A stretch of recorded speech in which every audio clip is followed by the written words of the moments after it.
Mitra NASA yang berbahagia, disinilah salah satu tempat untuk penelitian penggunaan produk-produk NASA, khususnya pupuk super NASA, NASA dan hormon. Di mana memang sengaja kita mengambil lokasi di pinggir laut, di mana kita sama-sama ketahui bahwa pantai adalah salah satu tempat yang kondisi lingkungannya berat, baik dari sisi tanah maupun iklimnya.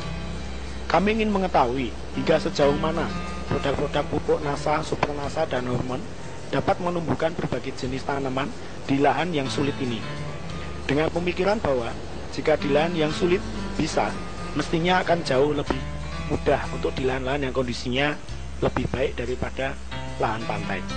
Selain itu, kita dapat memanfaatkan juga lahan pantai untuk penghijauan sekaligus produksi, karena kita tahu bahwa garis pantai di Indonesia sangat panjang dan luas dan selama ini belum dimanfaatkan dengan baik. Kita akan melihat beberapa jenis kegiatan untuk penelitian padi yang ditanam di pinggir pantai. Kita berada di lokasi di mana penelitian padi dilakukan. Di sini terlihat Bapak Fahmi sedang memberikan produk pupuk super NASA ke gembor yang akan digunakan untuk menanam padi nantinya. Bapak Fahmi adalah salah satu konsultan dari PT NASA. Dan setelah diberikan pupuk, diberikan air untuk mengencerkan. Ini adalah Bapak Insinyur Sumarno, penemu sekaligus formulator dari semua produk pupuk baik super NASA, NASA, dan hormon yang ada di PT NASA. Beliau melaksanakan riset ini langsung, mengawasinya secara langsung. Dan inilah wujud komitmen dari Bapak Insinyur Sumarno untuk pertanian di Indonesia.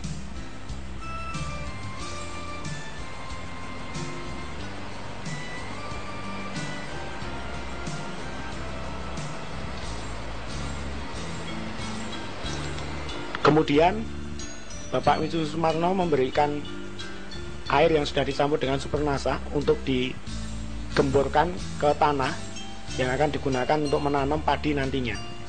Ini sebagai pupuk dasar dari tanaman padi yang akan ditanam nantinya, dan cukup diberikan hanya sekali saja sebelum tanaman padi ditanam. Kemudian diberikan air dan tanah diratakan. Ini adalah tanah pasir, dan dibuat jarak tanam. Di sini kita menggunakan jarak tanam 25 kali 25 cm.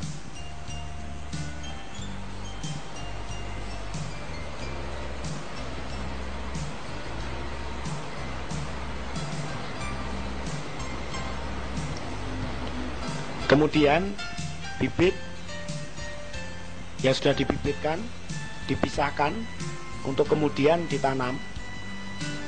Di sini kita sengaja menggunakan bibit yang kualitasnya sengaja tidak bagus untuk mengetahui sampai seberapa jauh kemampuannya. Jika dengan kualitas bibit yang tidak begitu bagus nanti akan bisa menghasilkan produk yang baik, maka dengan bibit yang bagus pasti akan menghasilkan yang lebih baik lagi. Dan satu lokasi penanaman atau satu tancep istilahnya itu hanya diberikan 2 bibit saja.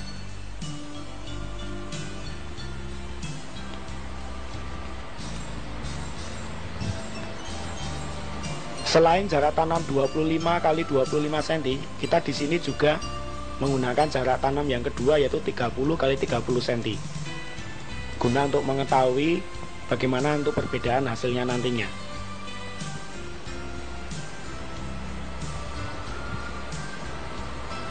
Permisa NASA, inilah padi rojo lele yang ditanam pada usia kurang lebih 35 hari.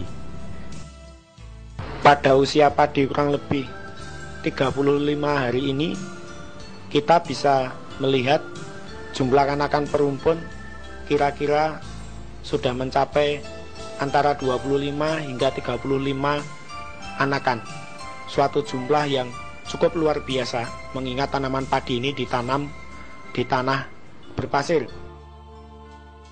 Jumlah anakan padi ini masih akan terus bertambah mengingat usianya yang baru mencapai usia kurang lebih 35 hari. Dan di sini kita lihat tingginya juga sudah sangat bagus, cukup normal. Ada di tempat uji coba untuk tanaman padi di lahan pasir. Ini benar-benar lahan pasir. Ini padi rojo lele, bisa dilihat dari ketinggiannya. Ini kalau saya berdiri, ini sekitar 1 meter 30-an ini tingginya. Dan di sini bisa dilihat nih, ini benar-benar tanah pasir nih, sampai akarnya keluar semua.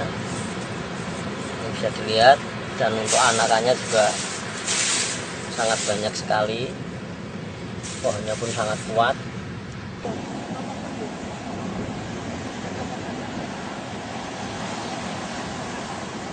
Kemudian kita tabur pupuk, nih Pak ya. Tabur pupuk, kemudian nanti kita tunggu. Ini kalau rojo lele Pak ya, rojo lele. Kita tunggu 10 hari. 10 hari biasanya tanaman ini nanti sudah seperti ini rata, baru kita pupuk lagi. Istilahnya kalau padi itu udah mulai ngelilir. Nah, ngelilir itu kita masukkan pupuk. Nah, sebetulnya Bapak sekalian, pada waktu tanaman ngelilir itu suatu tanda bahwa tanaman itu sudah butuh pupuk, Pak. Nah, 10 hari kita masukkan pupuk, kemudian kita lihat lagi. Nanti umur-umur sekitar 21 sampai 27-28 hari masuk pupuk lagi. Udah cukup sampai dengan nanti panen. Nanti kalau ningali kawan-kawan, kalau nanti padinya atau tanamannya butuh lagi, baru kita tambah lagi. Nah, untuk semprotannya sama. Semprotannya sekitar 2 minggu sekali kita semprot bisa. Semenjak umur 14 hari. Sampai sebelum jebrol bunga. Medianya juga pasir Pak ini. Pasir. Dalamnya sekitar 25 sampai 30 cm. Monggo kalau keluarnya dikeduk sendiri. Nanti tolong dikembalikan lagi ya Pak. Nggih.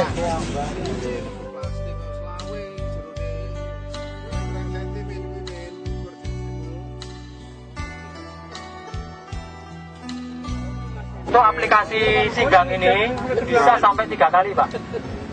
Sampai 3 kali. Sampai 3 kali. Kalau sudah keempat sudah turun sekali. Hasilnya Pak dari pertama kedua ketiga itu lain atau hasil dari tanaman asli ke tanaman singgang itu turun Pak sekali. Turun sekitar 10%. Tapi mohon diingat, walaupun turun tapi kan kita udah menang di waktu, udah menang nggak keluar biaya pilih, nggak keluar biaya bajak, buku macam-macam.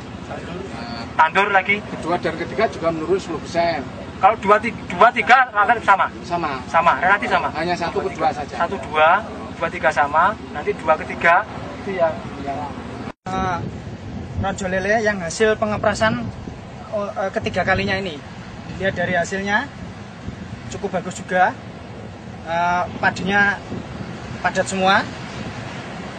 Tinggi dari padi itu sendiri masih Ini kan bagus. sistem keprasan ini kan bisa mengirit tenaga kerja, mengirit biaya olah tanah dengan tingkat produksi yang hampir sama, hanya berkurang mungkin hanya 10% maksimal. Ini sudah panen 2 kali, ini akan panen yang ketiga. Metodenya disisakan, sisa singgangnya disisakan sekitar 2 cm, jadi kepras pol. Kalau hanya penurunan produksi 10%, misalnya kan dari 1 hektarnya 5 ton saja, 10%-nya kan paling hanya 5 kintal ya. Bagian 4,5 tapi kan masih untung dari segi pengolahan tanah, waktu, tenaga kerja dan sebagainya. Kalau dikonversi per hektar berapa ini Mas? Ini Berapa ton? kemarin ini belum ya. Yang ini terakhir aja yang ini 5,67. 5,67. Per hektar itu nanti. Itu anak-anaknya tempo hari bukan seperti ini loh Pak. Iya. Ini kan sampai 27 7,30-an. itu kemarin baru sampai 11 saja. Karena kita nggak intensif untuk membuat anak-anak banyak. 11. 10 sampai 11. Dengan 11 sampai 10 5,7 lah ya, 5,7 ton. Apalagi kalau dengan 2 kali lipatnya, 2 kali lipatnya kan 10. berarti 10-an ton. Ya, kita Normal lah. Hebatnya lagi ini lahan pasir Mas. Kalau lahan normal kan lebih Harusnya lebih Demikianlah pemirsa saya yang berbahagia, sekilas tentang tempat uji coba dari kami untuk mendukung Bapak Ibu semua dalam mengembangkan produk-produk NASA di lapangan, juga sekaligus juga sebagai wujud komitmen kami untuk meningkatkan pertanian di Indonesia sehingga Indonesia dapat menjadi makmur raya. Sekian, sampai berjumpa di lain kesempatan.